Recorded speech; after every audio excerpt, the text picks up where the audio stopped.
Good morning, everyone. Good morning. Nice to see you all. Hi, Deb. Lynn, would you like to do introductions and make sure that everybody is on? Sure. I see Deb Gass and Tim. Tim, where are you from? I'm from Lund. Lund. Nice to meet you.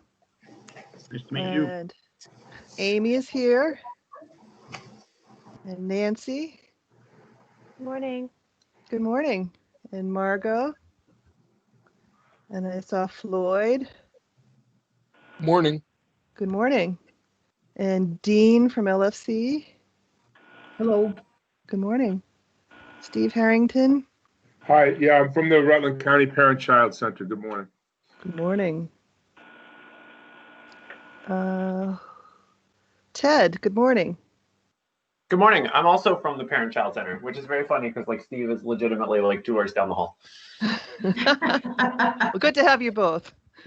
And Clarissa?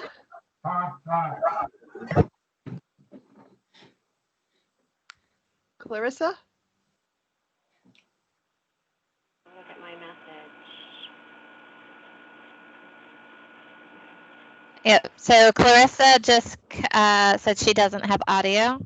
Okay, great. Okay, good. And we have an 893-3318 number.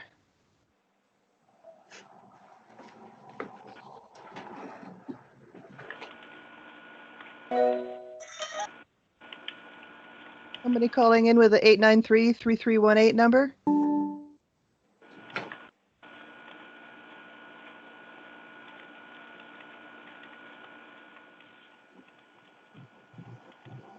Okay. Who else do we have? We have someone with a 685-2264 number. Mary Ellen Otis and Tim Garibaldi from the Orange County Parent-Child Center. Hi. Good morning. And Cindy, I think I saw you just join, Yes. and you're from Sunrise. Yes. Okay. And we have Tracy Collier from CIS. Linda Lottie. Yep, from And NECA. Linda, which program are you with? With NECA. I'm NECA. filling in for Joy. I'm the Director of Finance. Thank you. And Donna from Addison. Good morning. Good morning. Someone at 334-4070. I also died on because I don't have a microphone. This is Linda Lottie. Oh, hi, Linda. Okay, thank you. And who did I miss? Joe Frauda, Washington County. Okay, Joe. Hi, nice to meet you. I'm glad you're here. Thank you. Glad to be here. Courtney from Lund is also on the line. Courtney from Lund. Gotcha. Thank you. Dallas Welch will also probably be joining from Springfield Area Parent-Child Center. I don't know if she's on yet. Okay, great. And who else did I miss? Joined. Okay. Anybody else? I wasn't checking off programs, but it seems like a good representation. Most people are here, I believe. So thank you all for being here. I'm going to just turn it right over to Sheila, who's going to introduce this program. All right. Thank you so much, Lynn, and thank you everybody for joining us. I know many of you that are here, and it's nice to see the people that I know and to meet others that I don't. My name is Sheila Duranlo, and I am a Senior Policy and Operations Manager for Family Services, but Commissioner Sean Brown has asked me to be Program Manager for this grant opportunity. This is a large project for the department, and it spans multiple divisions: the Child Development Division, the Economic Services Division, the Business Office. So we all know that when you have a project that is this large and has multiple agents, that it's helpful for somebody to coordinate activity and communication. So that is my role. And I do expect that this call today will be relatively short. The intent is really to help you understand the grant process and how we are going to answer your questions as we move forward. Heather has worked really hard on getting the website, up, and everything that you need to know is on the website. As you know, the application period opened on Friday with all of the materials. We have this call today. And for PCCs that have childcare programs, there is a webinar tomorrow. I really encourage you to do a couple of things. If you do run a childcare program, I encourage you to attend that webinar. This grant program is probably a little bit different than most of the money that's been awarded through the Child Development Division in the past. You'll have one submission for that childcare program and for your PCC application. So we really need people to be fully informed before they apply, and to take the opportunity to review all of the documents that are involved in your application. So, if somebody can mute, thank you. The way that we're going to answer questions in this process is through a frequently asked question approach. So we will be taking your questions through, I think you're instructed to submit your questions on the PCC application to Ray, and on the childcare application to a general mailbox, and that mailbox address is on the website. And we are updating the frequently asked questions daily, and we'll post the new revised version each day. And that will happen until Friday, the 14th. And then there's another 2 weeks where applications are open. My suggestion is to wait until after the question and answer period on Friday before you submit your application. Because if you submit your application prior to that, somebody might ask a question that you would have had, or maybe that you didn't think of, that might inform how you apply. So those are my words of wisdom that I'm imparting on you today, just based on the activity that we saw around applications this weekend. And I think that the application is pretty straightforward. You have on the website for the PCC application, you have the application, you have the instructions, and then you have the frequently asked questions, which again will be updated daily. And if you run a childcare program, then you have a web-based application. And on the website, we have screenshots of every page of the web-based application, so that you, again, can familiarize yourself ahead of time. You will only get one submission. We are going to process these as we receive them. So, we will have processed your application, and should you submit another one, we won't be processing a second one. So that's important to know. We expect a very large volume of applications for all of these programs. If you read the website, you'll see that we have some funding available for childcare providers, after school providers, and summer day camps, and then parent-child centers, and then children's integrated services fiscal agents. So we do expect a high volume, and we will need to process them as they come in. So you will have one submission only. Our processors in the Economic Services Division will reach out to applicants if there's a technical issue that prohibits them from processing the application. So they will reach out for clarifying information. They won't reach out and say, do you think you made a mistake here? Or, we're advising that you do this or that differently. So they will only reach out if they need clarifying information to process the application. I don't know, Heather, is there anything else, or Lynn or Ray, that you feel is necessary to share? And then we can kind of pause there and see if people have questions about the process. I was just going to say, when we pause for the questions, that there will be questions that we're taking on the webinar.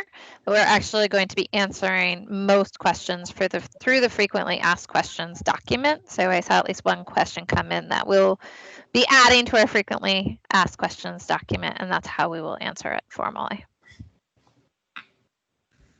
Can I ask a question? And it's in the box, but I feel like if I'm going to listen for the next 20 minutes, the entire time I'm just going to be wondering this question. So let's say I'm a PCC with a child care center and I offer CIS services.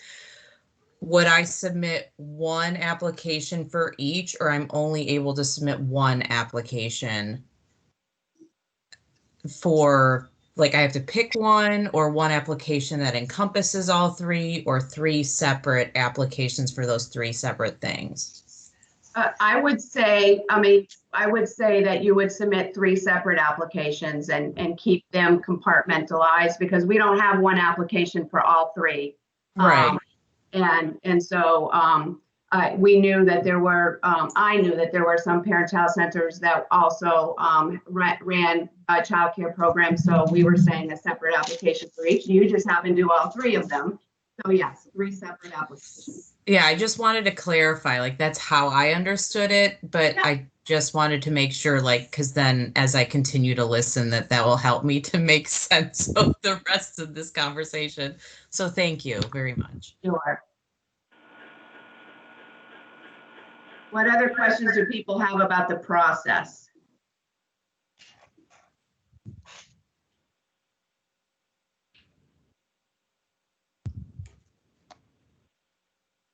I think you'll find that the application for PCCs is pretty straightforward.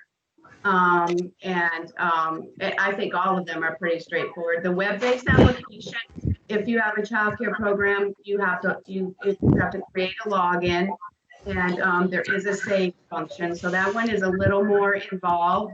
Again, I encourage you to, like I said, we have a screenshot of each of the screens up on the website. I encourage you to watch the entire application before you even sit down to finish it. Because again, you'll get one shot. I can't say that enough. I just, want you all to be prepared to complete, a comprehensive application. So Sheila, this is Deb Gass, and I'm confused. So if you're a PCC that has childcare services, it's one application, or is it two? It's two. Okay, thank you. You're welcome. Sheila? Yes. This is Donna Bailey. I'm just, so when looking at the timeline and the way the grant is structured, looking through it, I was curious because it looks like it's through October, and COVID funds and such around PPP and all that stuff is through December. So I was just wondering what the thinking was there. Is there a hope for another pot of money? Is there, can we plan forward, or, just wanting some guidance around that, because that was a surprise to me, not, just a surprise. Yeah, I am going to see if Heather has any insight into that. I've been involved in this project for a week and a half, and some of these things were structured prior to my coming on. I do believe, I'm going to say this is my thought on this. I do believe that we have to have the money committed and distributed by December 31st.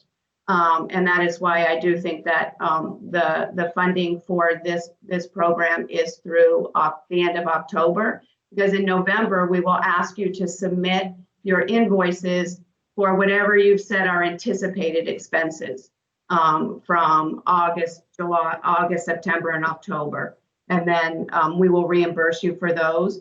But if that is not the case, Heather, do you know anything different than that?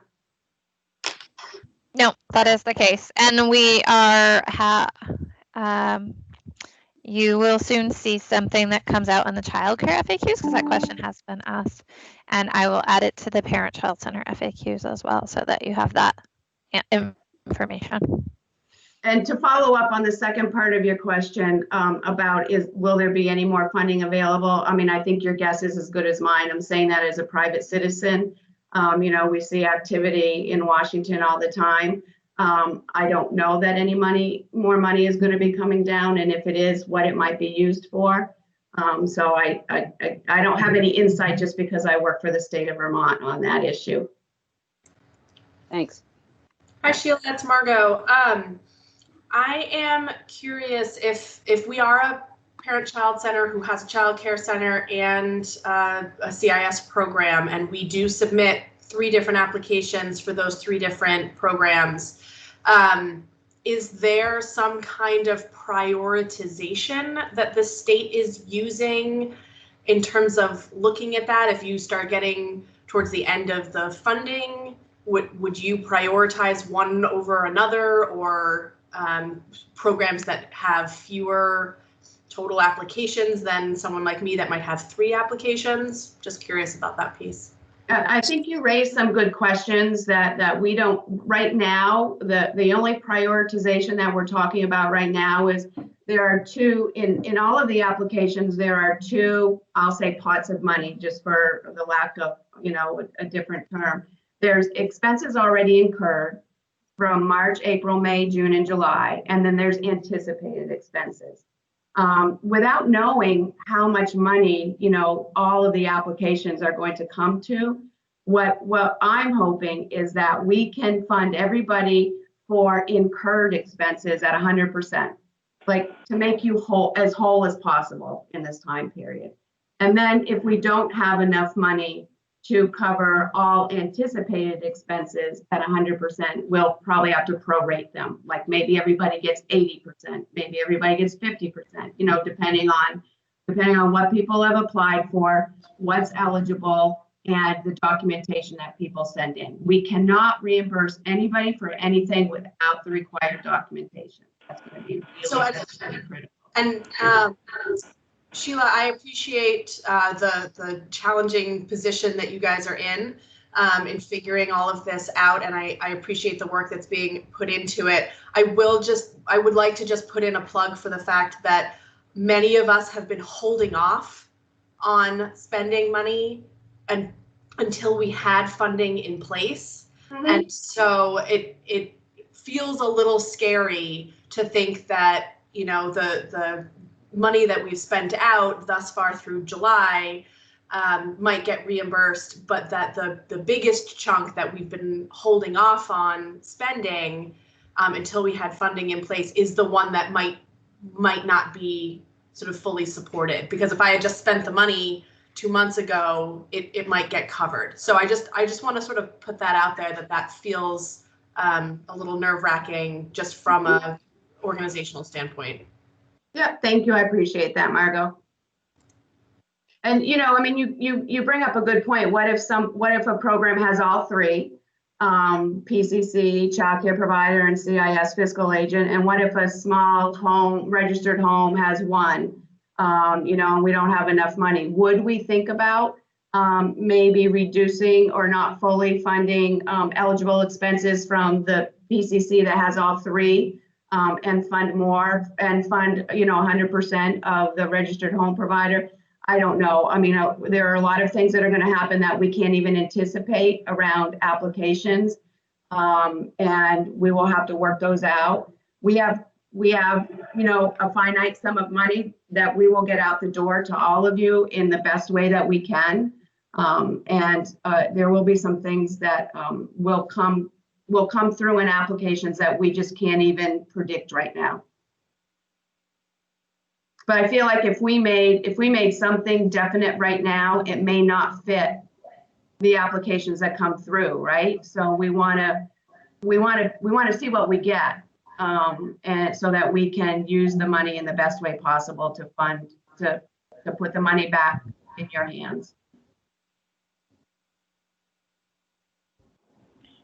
Sheila, this is Courtney. I have 2 questions. One is, with the child care restart, there was a weighting system that that CDD seemed to use in terms of the methodology for determining how much centers would get, and I wondered if there would be a similar methodology used for any of this. And then my second question is, if we have anticipated expenses beyond October, so between the October and December timeframe, is that not eligible for this? We won't be reimbursing anything after October, the end of October. So those are the only expenses, anticipated expenses that you should put on. Should you put on expenses, anticipated expenses after that, we won't be considering them. And you will only be reimbursed by what you actually spent out. So in November, we'll send you a template to record the anticipated expenses that you actually incurred, and you will send the documentation for that. We are required federally to only reimburse for actual expenses that meet criteria. So that's the criteria that we are passing on to you as well. And as far as the methodology to wait, we have not talked about that. I don't know if, again, when we see, like if we get applications for $24 million, we're gonna have to do something, right? And I don't know what that something will be until we get all of the applications in and see what the total award people are asking for. And so we may have to apply some kind of formula, but I don't know what that will be. We don't have one at this time. We're hoping that everybody will send in, all applications will total just under 12 million, so that we can give everybody all of the allowable expenses that they applied for. And can I think I understand this correctly, but the decisions will be made by September 11th, I think that's what it was. And is there any anticipation of how quickly the money will get out after those decisions are made? That's the cross division work that we'll do. So as you guys are applying, we will be working on the mechanism to get the money out the door as soon as possible. I don't have a time frame right now, but again, we do want to get the money out there as soon as possible. That's our goal.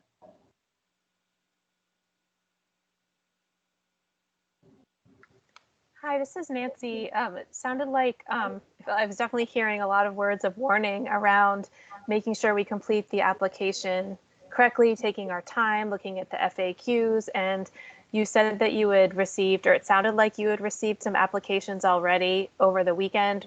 Maybe I misheard, but if you had, and you were noticing any trends as far as things that people were doing incorrectly, is there anything that would be helpful for us to hear about that, like common mistakes, or maybe, yeah.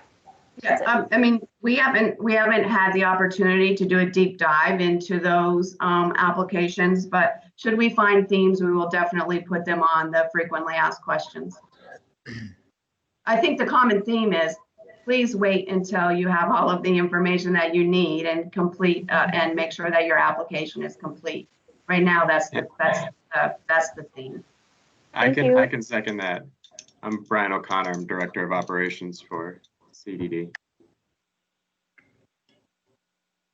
Oops, you just muted.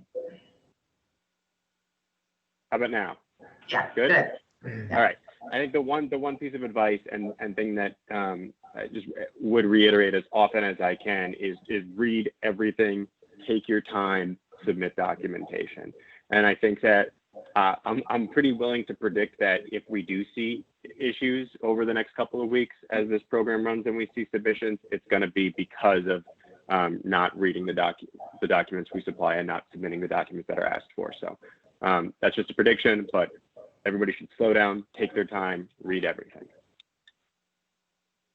Right. This is not like a first come, first serve, so you don't have to rush to get your application in. It's not like we're going to award the money to all of the people that apply first, and then if the money is gone, if you apply after that, you're out of luck. That's not the process that will be used. We will consider the amount that people are applying for after the application period is closed. So all applications will get the same review, regardless of when they were submitted. Now, please don't wait until the last day to submit them all, because then our review team will be in a bottleneck. But, I think it's a good idea to at least wait until after Friday when the question and answer period closes. You'll have plenty of time then.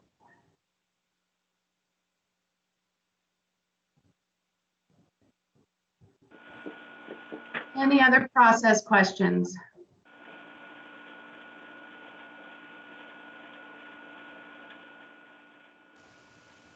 This might be really getting into the weeds.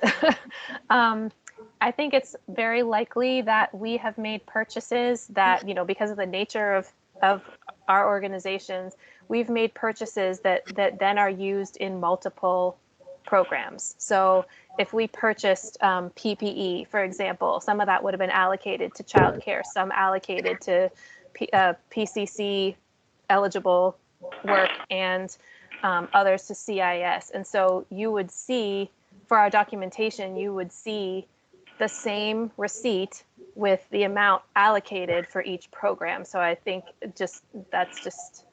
I'm assuming that's going to be okay if we just clearly label how we've divided among the different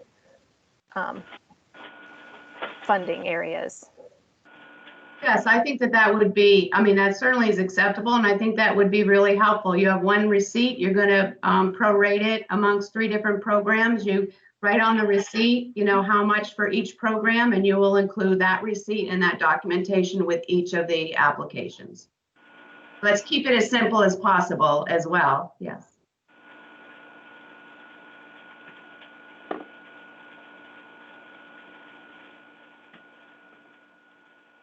All righty. Heather or Brian or Robin or Ray, anything you want to say to close up? The only thought I had, you kind of just addressed, Sheila, which is the other most important thing is documentation is really critical. I'm personally not on the review team, but having seen other things we've done, if you think it's unclear, even if you think it's clear, make sure you document and explain in the application or what you attach to the application. I think that's critical for the review team. So. Yeah. It's sort of along the same lines as, for us, is there's federal dollars, and we have to figure out how to get them to the field in a way that is quick and efficient and that is compliant with the requirements of those federal dollars. So that's part of that dance with the documentation that we're sort of partners with you guys on. We want to make sure that we can allocate these funds to your programs so that we can get through how much longer we have to get through this COVID stuff for. So read the documents, communicate with us. Again, that question about the checks was a great question, and allocating them to your businesses. So take your time and document and work through it carefully, and we should go smoothly.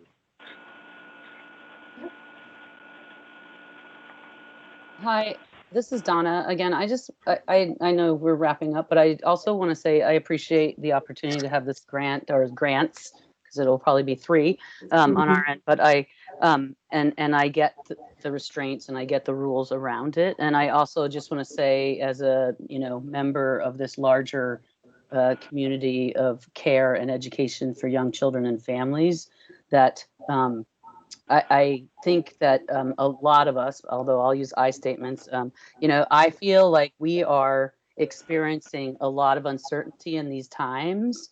And I just, beyond this grant, hope that we're all visioning, how to help each other. Because I am seriously concerned about the limited amount of money that's available to help programs. And when I posed a question in the chat around after school programs, I don't want to compete with them, but if they're going to do all day programming, I don't know. I know that involves some rule changes and things like that. I hope that there's some ways to support kids who really need to be in education and school age kids, as well as, and I don't want it to be competing against childcare, because that just feels like a setup for all of us. We all care about all kids. And I'm going to keep saying it out loud. I think all of us agree to that and believe in that, but how we get there is really important. So when we think about funding, and a retrospective grant like this is helpful, and it's also terrifying, because most of us have no idea what's coming next. And I dare say, with economy and families and evictions and bills and things like that, the flood is not even it's not even raining yet. So that's my fear, and fear around early childcare programs and all of that. I don't know how many will survive. So I just want to say that out loud again. I don't think it's lost on any of you. I just need to keep saying it out. Yeah, thank you, Donna. I appreciate that. And I know these are uncharted times for all of us, and we can just work together to get through them with what we have and depending on each other and use the resources that we have as wisely as we can. We'll try to get them out the door to you as soon as we can. But I appreciate everything you said. I think we're all holding all of those same opinions and feelings as well.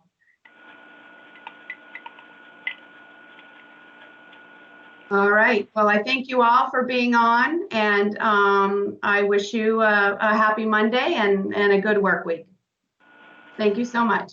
You too. Thank Thank you, you. guys. Thank you. Goodbye, everyone. Bye. Take care. Thanks very much. Thank you. Thank you. Thank you.